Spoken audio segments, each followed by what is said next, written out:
आमनू तक़ुल्लाह हक़्क़ तुक़ातिही वला तमूतुन्ना इल्ला व अंतुम मुस्लिमून। सदक़ल्लाहु मौलाना अज़ीम व सदक़ रसूलुहुन नबियुल करीम। क़ाल रसूलुल्लाहि सल्लल्लाहु अलैहि वसल्लम मन इन्तहबा नुहबतन फलैसा मिन्नी औ कमा क़ाल अलैहि सलातु तस्लीम।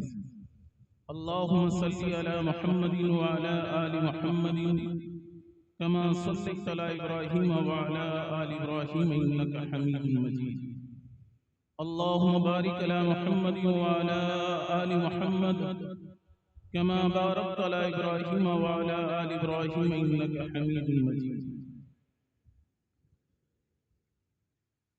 हज़रत उलमाए किराम और काबिल एहतराम हज़रत सामीन किराम, पर्दा नशीन मेरी माए बहनें, मैं सबसे पहले अल्लाह तबारक व तआला का शुक्र अदा करूंगा कि अल्लाह तबारक व तआला ने इस साहिब खाने वाले को ऐसा शुक्र अदा करूंगा कि अल्लाह तबारक व तआला ने इन घर वालों को एक ऐसे मजलिस सजाने की तौफीक अता फरमाया जिस मजलिस के मुतालिक जनाब मुहम्मदुर रसूलुल्लाह सल्लल्लाहु अलैहि वसल्लम फरमाते हैं कि ऐसे मजलिस में शरीक होने वालों की अल्लाह मग़फ़िरत फरमा देते हैं।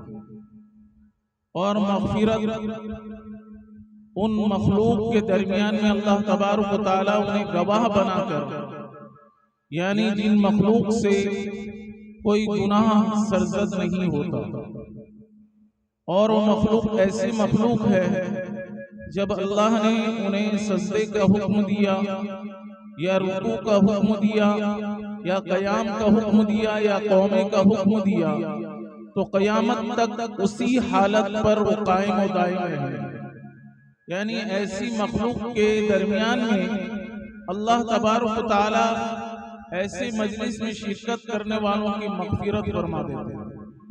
लेकिन अफसोस के साथ कहना पड़ता है कि आज मैं और आप जनाब मुहम्मद रसूलुल्लाह से वफादारी का यानी नीयत भरते हैं और आवाज भी देते हैं कि मोहम्मद सल्लल्लाहु अलैहि वसल्लम के चाहने वाले, लेकिन इस मजलिस को देखकर ऐसा लगता है कि हमारे कान बहरे हो गए। और अल्लाह ने जो कुरान करीम में फरमाया, खतमल्लाहु अला कुलूबिहिम व अला समीहिम व अला अबसारिहिम गिशावतुन व लहुम अज़ाबुन अलीम, यानी हमारे दिल पर भी मोहर लग गई, हमारे कान भी बंद हो गए, हमें सुनने और समाअत की अल्लाह ने जो तौफीक दिया है हमारा बंद हो चुका है और हमारे दिलों पर मोहर लग गई। आज अगर ये मजलिस किसी के झगड़े का होता या किसी और खुराफात के होते, ये जितनी कुर्सियां खाली नजर आ रही हैं, ये कुर्सियां कभी खाली नहीं होती, यानी कुर्सियां कम पड़ जाती, लेकिन मग़फ़िरत का जगह है। ये मग़फ़िरत इसमें अल्लाह ने वादा फरमाया, लेकिन हम और आप अफसोस के साथ ये कहना पड़ता है कि हमारे नौजवानों या हमारे बुजुर्गान दीन आज इस मजलिस से दूरी अख्तियार की, जिस बुनियाद पर मेरा और आपका ईमान कमजोर हो रहा है। ऐसे मजलिस में शिरकत अल्लाह तबारक व तआला, यानी जो बंदा कोशिश करेगा कि इस मजलिस में शरीक हो और इस मजलिस में शरीक होने के बाद अल्लाह से तौबा इस्तग़फ़ार करके उठूंगा और इस मजलिस के अंदर जो क़ाल रसूलुल्लाह सल्लल्लाहु अलैहि वसल्लम की बातें होंगी उसको अपनी जिंदगी में उतारने का कोशिश करूंगा। जब वो इरादा लेकर बैठता है तो अल्लाह तबारक व तआला उसके सय्यात को हसनात से मुबद्दल फरमा देते हैं, उसके गुनाहों को मिटाकर उसके नामे आमाल में नेकियां लिख दी जाती है।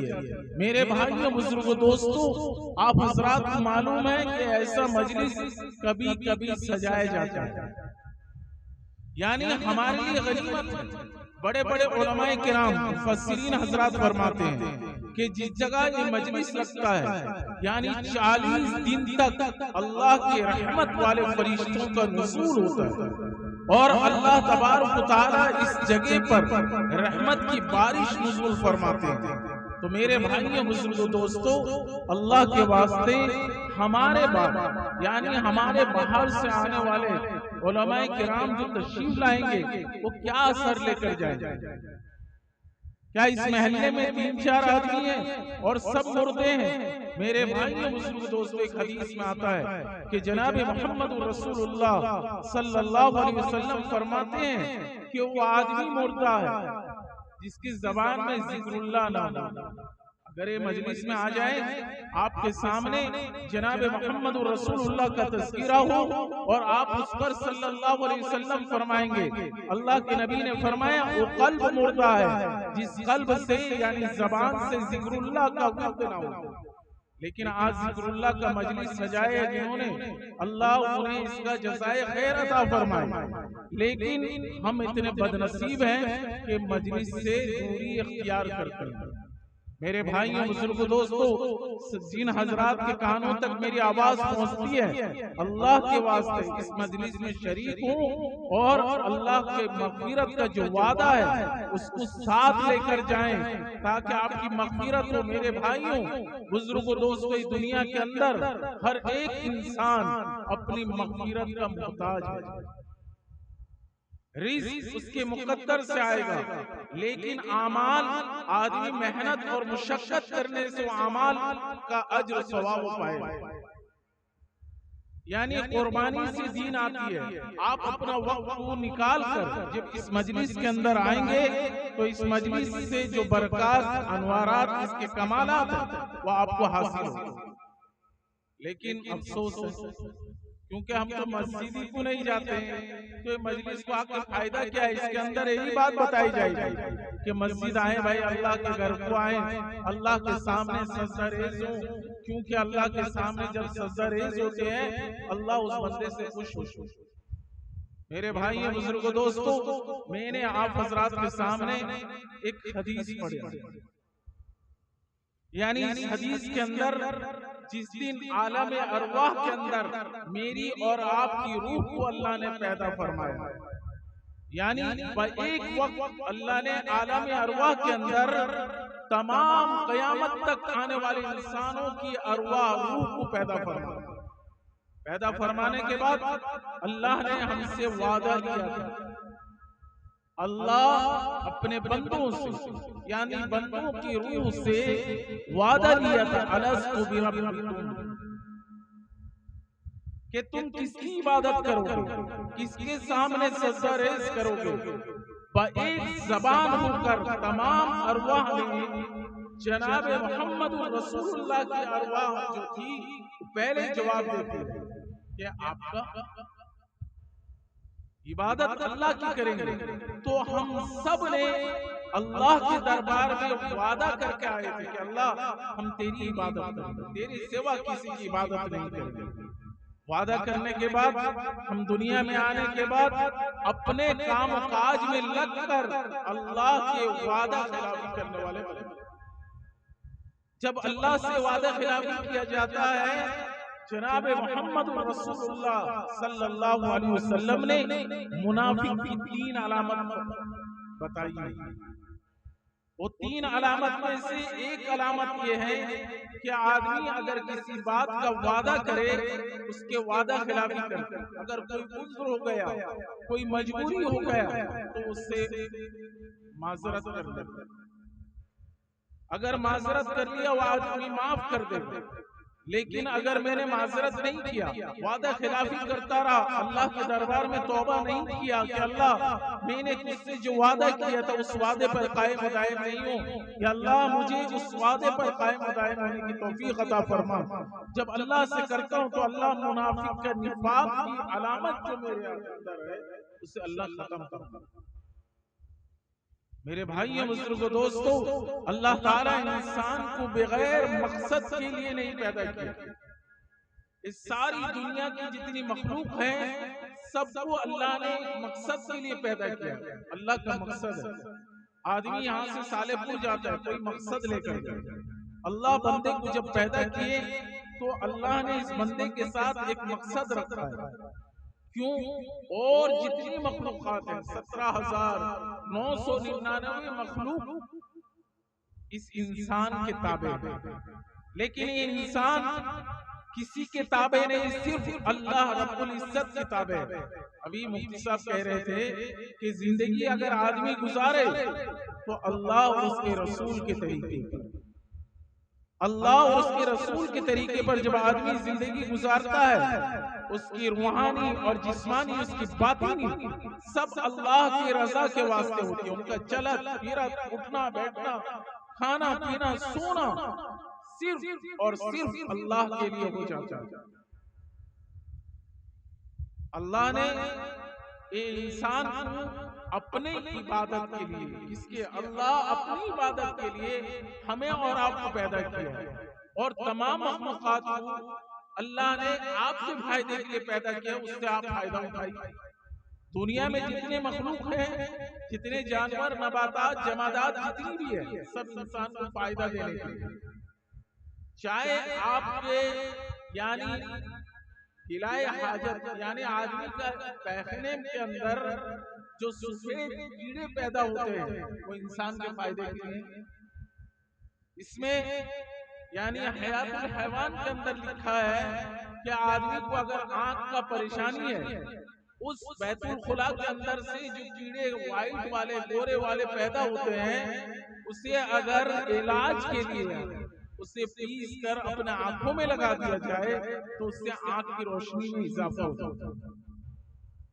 यानी उतबा यानी हकीम जो थे, इस पर क्या किए? इस पर गवेषणा किए, इस पर बहुत उन्होंने तज्जिया करने के बाद ये बात बताई, तो पता लगा कि दुनिया के अंदर जितनी मखलूकात हैं, सब इंसान के फायदे के लिए अल्लाह ने इंसान के ताबे कर दिया, लेकिन इंसान को अल्लाह अपने ताबे कर दिया। जिस वजह से बताया गया कि मेरी और आपकी जिंदगी का मकसद अल्लाह और उसके रसूल के तरीके पर चलना है। यानी हर एक चीज, बच्चा पैदा होने से लेकर कब्र तक मामला जो है सरकार दो आलम सल्लल्लाहु अलैहि वसल्लम के बताए हुए तर्ज अमल पर अगर गुजारता है तो फिर आखिरत के अंदर यानी कब्र उसके लिए जन्नत का जरिया बन जाता है। मेरे भाई और बुजुर्गों, दोस्तों, अल्लाह ने अपने इबादत के अलावा जो बंदों से वादा दिया है वो क्या? ना अपने वालिदैन की फरमाबरदारी करना, और किसी चीज का अल्लाह ने वादा नहीं फरमाया। वक़ज़ा रब्बुका, यानी अल्लाह फरमाते हैं कि मेरी बात जिसका दर्जा है वो तुम्हारे वालिदैन का है, वालिदैन के साथ उसने सलूक का मामला करो, चाहे वो मुशरिक हो, चाहे बदकार हो, चाहे गुनहगार हो, चाहे कुछ भी हो। जनाब मोहम्मद रसूलुल्लाह सल्लल्लाहु अलैहि वसल्लम ने फरमाया किसी भी सूरत के अंदर वालिदैन की नाफरमानी जायज नहीं। लेकिन आज दुनिया के अंदर क्या हो रहा है? अगर आलिम बन गया, हाफिज बन गया, मुफ्ती बन गया तो मसाइल पर जाता है, लेकिन नहीं मेरे भाई बुजुर्ग, दोस्तों, हजरत इब्राहिम खलीलुल्लाह जिनके घर में पैदा हुए वो बुत तराश के बनाने वाले थे, अजर थे यानी बुत बनाया करते थे। लेकिन जब आप घर से जाने लगे, अल्लाह ने हुक्म दिया इब्राहिम अपने वालिदैन की नाफरमानी ना करना, अपने वालिदैन के साथ बदसलूकी ना करना, चाहे वो मेरी जात के साथ किसी को शरीक करे, चाहे मुझे माने ना माने, लेकिन वालिदैन की नाफरमानी नहीं कर सकते। किसे हुक्म हुआ? इब्राहिम खलीलुल्लाह को हुक्म हुआ। क्या आलिम हाफिज अगर है तो वालिदैन पर मसाइल चलाए? ये कुरान और हदीस से साबित नहीं है। मेरे वालिदैन इतनी बड़ी दौलत है जिसके नहीं है उनसे पूछ कर दो, क्योंकि आपको मालूम है कि जनाब मोहम्मद रसूलुल्लाह सल्लल्लाहु अलैहि वसल्लम के वालिदैन बचपन के हालत में गुजर गए। आप जब 6 साल की उम्र के थे, आपकी वालिदा मोहतरमा इस दुनिया से रुखसत हो गई। जनाब मोहम्मद रसूलुल्लाह सल्लल्लाहु अलैहि वसल्लम अपनी वालिदा वालिदैन की याद करके रोया करते थे। जब कब्र के पास से गुजरते, वहां थोड़ा देर ठहर जाते, बैठते, वालिदैन के रोते रहते थे। सरकार दो आलम सल्लल्लाहु अलैहि वसल्लम ने फरमाया कि अगर मेरी माँ, मैं नमाज के हालत में हूँ, नमाज का नियत बांधा हुआ हूँ, अगर मेरी माँ आवाज दे मोहम्मद, तो मैं क्या करूंगा? वालिदैन की फरमाबरदारी पहले करूंगा। देखो, नमाज से भी पहले तो पता लगा कि वालिदैन की नाफरमानी किसी सूरत के अंदर जायज नहीं है। हुजूर अकरम सल्लल्लाहु अलैहि वसल्लम ने फरमाया, एक सहाबी आए, कहने लगे या रसूलुल्लाह, मेरा हक मुझ पर सबसे ज्यादा किसका है, मैं किसका हक अदा करूं? तो मेरे आका ने जवाब दिया, तुम्हारी माँ। कुरान और हदीस के अंदर आता है कि सरकार दो आलम सल्लल्लाहु अलैहि वसल्लम 3 मरतबा फरमाए, तुम्हारी माँ है, तुम उसका खिदमत करो, अपने आप को जन्नत का मुस्तहिक बना लो। आपने फरमाया, आखिर में फरमाया, अबू का तेरा बाप। यानी माँ का दर्जा कितना बड़ा है, जिसको अल जन्नत तहता उक़दामिल उम्महाती, यानी जन्नत माओ के कदमों के नीचे, जन्नत वालिदैन के कदमों के नीचे है। वजह क्या है? ना इनका खिदमत करके अपने आप को जन्नत का मुस्तहिक बना दो। हदीस से मेंबर के अंदर जनाब मोहम्मद रसूलुल्लाह सल्लल्लाहु अलैहि वसल्लम फरमाते हैं, वो शख्स बर्बाद हो, वो शख्स पर अल्लाह की लानत हो जिसके सामने उसके माँ बाप मिले और माँ बाप की खिदमत करके अपने आप को जन्नत का मुस्तहिक न बना रहे। कहीं नहीं फरमाया नमाज के जरिए जन्नत, नमाज के जरिए में आपके दर्जात अल्लाह बुलंद फरमा सकते हैं, लेकिन वालिदैन अगर नाराज हैं, जन्नत आप पर हराम करार दिया। क्योंकि आप तो बारहा सुने हजरत अलक़मा रज़ियल्लाहु ताला अन्हु, जो एक सहाबी रसूल है, उनका मर्तबा, उनका मकाम कितना ऊंचा और बाला होगा कि जब इंतकाल का वक्त आया तो उनके जबान से कलमा नहीं निकला। सहाबा पहुंचते हैं, या रसूलुल्लाह, अल्लाह के रसूल को वही के जरिए बतला दिया गया, मोहम्मद उनकी वालदा उनसे नाराज है। अल्लाह के नबी जाते हैं, वालिदैन की खिदमत में हाजिर हुए, कहने लगे, अम्मा जान, अपने बेटे को माफ कर दो, आखिरी वक्त है। माँ इनकार कर देती है। रसूल पाक सल्लल्लाहु अलैहि वसल्लम की इस बात पर यकीन था कि जब तक उनकी माँ उन्हें माफ न करें, उनका रूह निकलने वाला नहीं। इसीलिए हुजूर ने फरमाया, हे मेरे साहबी, लकड़ी जमा करो, और लकड़ी जमा कर दिया गया। अल्लाह के नबी ने फरमाया, उसको आग लगा दो, जलना शुरू हुआ। अल्लाह के नबी फरमाते हैं, अलक़मा उठाकर इसमें डाल दो, आग में डाल दो।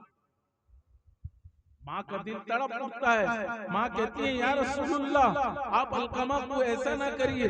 हुजूर फरमाते हैं कि अगर आपने नहीं माफ किया तो अलक़मा की रूह निकलेगी नहीं, उनकी माँ माफ फरमा दी।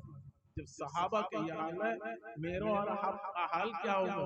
हम जन्नत की तमन्ना करने वाले, जन्नत का इंतजार में बैठने वाले, क्या कभी अपने गिरबान में झांक कर देखें, क्या मेरी माँ, मेरे बाप मुझसे राजी हैं? मेरे भाई या मुस्लिम के दोस्तों, एक वाकया है मक्का मुकर्रमा के अंदर, जब कहसाली हुआ, बारिश बंद हो गया, बड़े बड़े उलमाए किराम, बड़े बड़े मुफस्सिरीन हज़रात, यानी बैतुल्लाह के सामने खड़े होकर अल्लाह की कहत को दूर करना चाहे। सुबह से शाम हो जाती है, लेकिन बारिश का नुज़ूल नहीं हुआ। बड़े बड़े अकाबिर, बड़े बड़े मुफस्सिर, तहज्जुद गुजार अल्लाह से दुआ करते रहे, लेकिन बारिश का नुज़ूल नहीं हुआ। उस रास्ते से एक सवारी गुजरा, यानी उस सवारी पर एक बूढ़ी औरत बैठी हुई थी, उनका लड़का ऊँटनी का कमान पकड़ा हुआ था, चलते जा रहा। देखिए इतने लोग जमे हुए हैं। आकर पूछा, क्या वजह है? कहा, यहाँ कहसाली हो गया, यानी माँ के थनों से भी दूध सूख गए, यानी पानी के इतना कहसाली। कहा, अगर मुझे इजाजत दोगे तो मैं दुआ करता। तो लोग ताज्जुब करने लगे, इतने बड़े बड़े अकाबिर, इतने बड़े बड़े तहज्जुद गुजार, यानी मुस्तजाबात दुआ वाले बैठे हुए हैं, वो दुआ कर रहे हैं, उन्होंने ये कैसा हो जाए? कहने लगे, भाई मुझे इजाजत अगर दोगे तो मैं दुआ कर दूं। तो लोगों ने कहा, ऐसे तो बेचैन थे। कहा, भाई कर दे। अब जाता है, वो पालकी के पास, ऊँटनी के ऊपर जो रखा हुआ था, जिसमें वो सवार थी, उनका कपड़ा निकाल कर माँ के कपड़े को हाथ में रखे अल्लाह से दुआ कि अल्लाह मेरी माँ के सदके से कि अल्लाह बारिश का नुज़ूल फरमा दो। कहते हैं बारिश फौरन बरसने, फौरन बारिश होने लगी। लोगों ने पूछा, अरे क्या मांगा तू, कैसा मांगा? कहा, मेरी माँ से मैंने कहा है, मेरी माँ अगर तुम मुझसे राजी हो, मैं तुम्हारे कपड़े के ऊपर अल्लाह से तुम्हारा वास्ता देकर दुआ मांगता हूँ यानी माँ का वास्ता देकर जब उसने दुआ मांगा तो अल्लाह तबारक व तआला कहसाली को दूर फरमा दे। माँ बाप का दर्जा है या नहीं? आपने सुना हजरत अवैस करनी रहमतुल्लाह अलैह, अवैस करनी के मुतालिक बहुत बार सुना हूं। क्या हजरत अवैस करनी हुजूर अकरम सल्लल्लाहु अलैहि वसल्लम के जमाने के आदमी थे, और नबी को जो देख ले वो सहाबा है। जो नबी को देखे और कलमा ला इलाहा इल्लल्लाह मुहम्मदुर रसूलुल्लाह पढ़ ले तो क्या बन जाता है? सहाबी बन जाता है। अवैस करनी जो थे मुल्क शाम के थे, और रसूल पाक सल्लल्लाहु अलैहि वसल्लम के पास खत लिखते हैं, देखे थे कभी नहीं। क्या रसूलुल्लाह मैं आपसे मुलाकात का तमन्ना रखता हूँ। अल्लाह के नबी सल्लल्लाहु अलैहि वसल्लम ने उस खत के जवाब में लिखा, क्या तुम्हारे घर में और किसी के मुतालिक अल्लाह के नबी ने नहीं पूछा, बल्कि तुम्हारे वालिदैन में से कोई जिंदा है? तो खत का जवाब मिला कि मेरी माँ जिंदा है। अल्लाह के नबी ने फरमाया, माँ की खिदमत करो, मेरे दीदार क्या इजाजत में नहीं देता, मेरी दीदार की जरूरत नहीं है, वालिदैन को अपनी वालिदा की खिदमत करते रहो। तो हजरत अवैस करनी नबी करीम सल्लल्लाहु अलैहि वसल्लम की बातों पर अमल किए और माँ की खिदमत करते रहे। करने के दरमियान में रसूल पाक सल्लल्लाहु अलैहि वसल्लम इस दार फानी से क्या हो गए? रुखसत हो गए। लेकिन रुखसत होने से पहले हजरत उमर रज़ियल्लाहु ताला अन्हु हजरत अली करमुल्लाह वजह से कहते हैं कि मेरे बाद अगर एक शख्स आए जिसका नाम अवैस होगा, अगर वो आए तो उससे अपनी मग़फ़िरत की दुआ करना। किसे? सहाबा को। माँ बाप का मर्तबा, माँ बाप का मकाम क्या है, आपको इससे अंदाजा होगा कि सहाबी रसूल हजरत उमर फारूक की जबान से निकली हुई बात को अल्लाह ने अपना कलाम बनाकर उतार दिया। यानी कुरान में 22 जगह ऐसा है जो हजरत उमर के जबान से निकला, उससे अल्लाह ने अपना कलाम बनाकर उतार दिया, तो कुरान मुकद्दस के अंदर आए। क्या मर्तबा होगा उनके अल्फाज को अल्लाह इतना पसंद किए, उसी को अपना कलाम बनाकर उतार दिया। उन्हें हुजूर अकरम सल्लल्लाहु अलैहि वसल्लम फरमाते हैं कि उमर जब उनसे मुलाकात हो तो कहना कि दुआ कर दीजिए, अल्लाह हमारी मग़फ़िरत फरमा। हजरत उमर रज़ियल्लाहु ताला अन्हु सहाबा किराम रिज़वानुल्लाहि ताला अजमईन को हर वक्त तमन्ना रहता कि यानी अल्लाह की इबादत कैसे हम कसरत से करें, अल्लाह को राजी करने वाला अमल हमसे कैसे हो जाए। वो कौन ऐसा शख्स है जिसका मर्तबा इतना है? उसकी तमन्ना था। जब अमीरुल मोमिनीन बन गए अल्लाह के नबी जनाब मुहम्मद रसूलुल्लाह, हर हज के मौके पर हजरत उमर उन्हें तलाश करते रहे।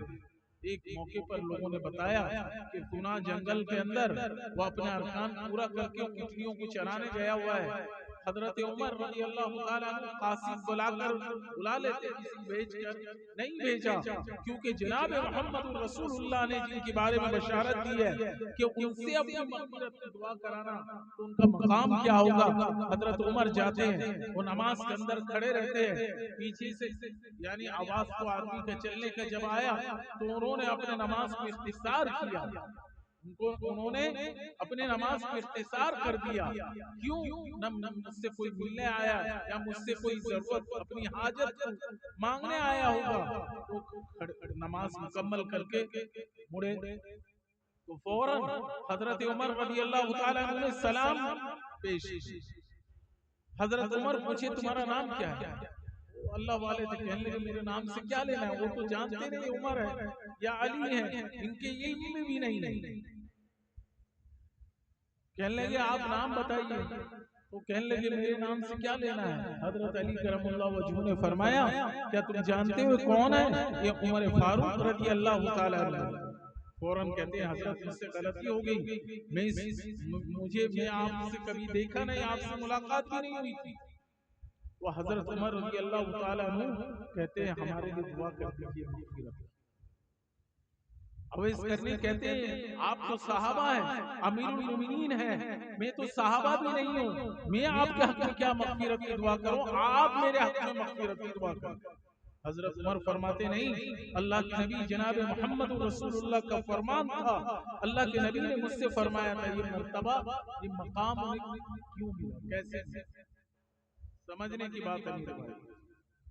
आज वालिदैन के गुजर जाने के बाद आदमी को एहसास होता है, मेरे भाइयों, उनकी जिंदगी में वो जब जिंदा है माँ बाप, तब एहसास करे कि उनसे दुआ लेकर अपनी हाजत को पूरा करो।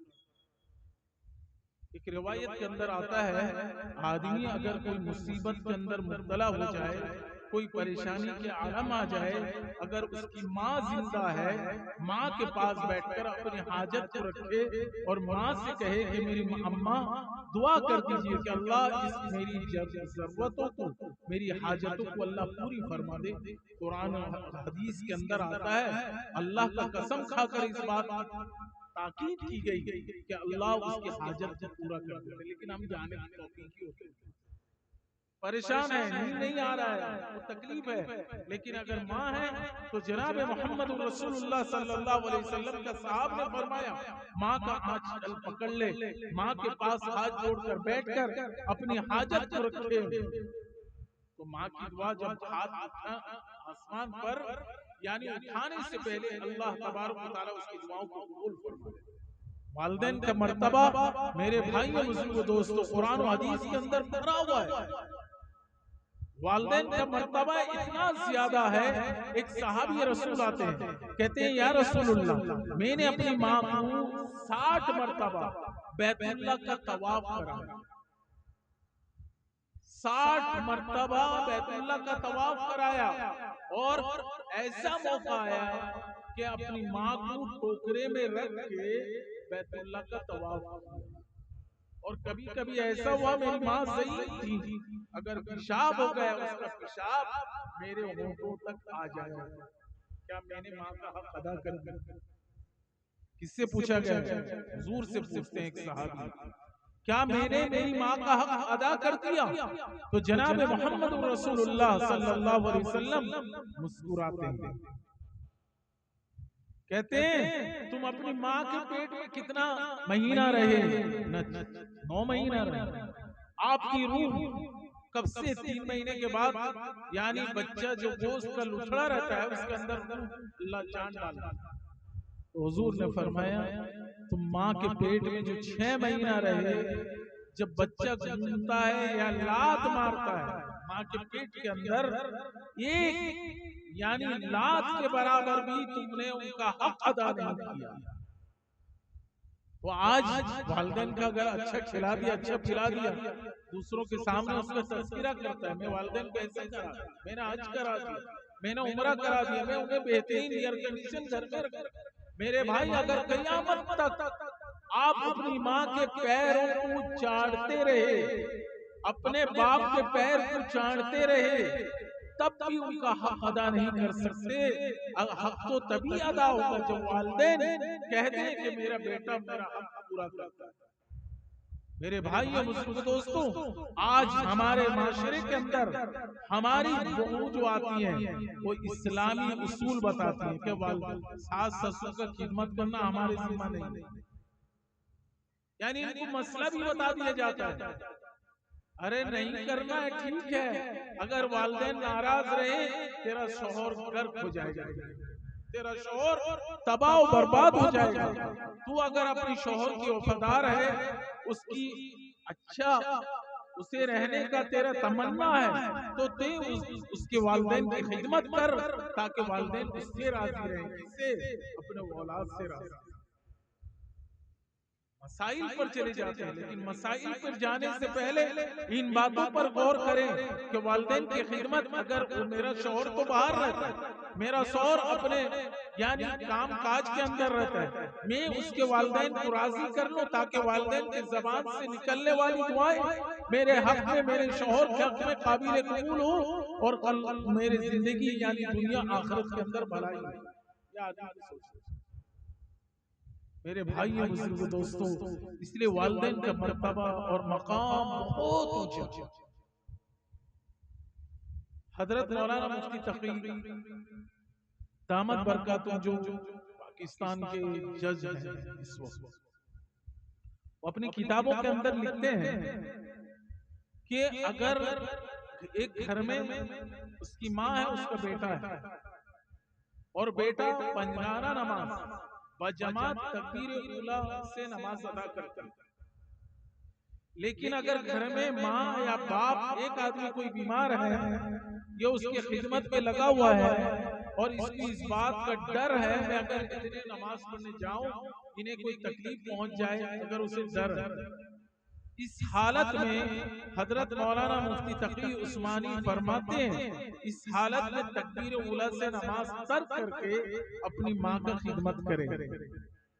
यानी नमाज से बड़ा इबादत कुछ नहीं है, लेकिन हुक्म होता है कि उस वक्त आप क्या करें तो अपने वालिदैन की खिदमत करते रहे, और वालिदैन की खिदमत के बाद ही आप नमाज को कज़ा करने से पहले पहले आप नमाज अदा कर ले, जमात से पढ़ने की कोई जरूरत नहीं।